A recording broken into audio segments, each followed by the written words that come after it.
النادي الاهلي ما تواصلنا مع الناس جوه النادي الاهلي وجوه التسويق وكده، قال لك هو جالنا عرض بس مجرد استفسار، يعني ما فيش امور ماليه، والنادي الاهلي ما ردش لغايه دلوقتي. والنادي الاهلي لو رد،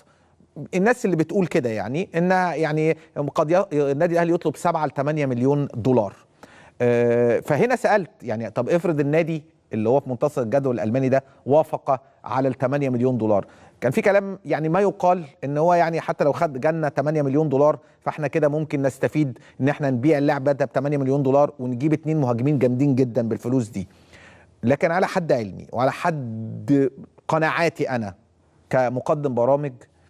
ان النادي الاهلي عمره ما هيبيع وسام ابو علي حتى لو جاله 8 مليون دولار، لان السوشيال ميديا والاهلاويه وارتباط الجمهور بالنادي الاهلي قوي جدا، بجانب ايضا ان النادي الاهلي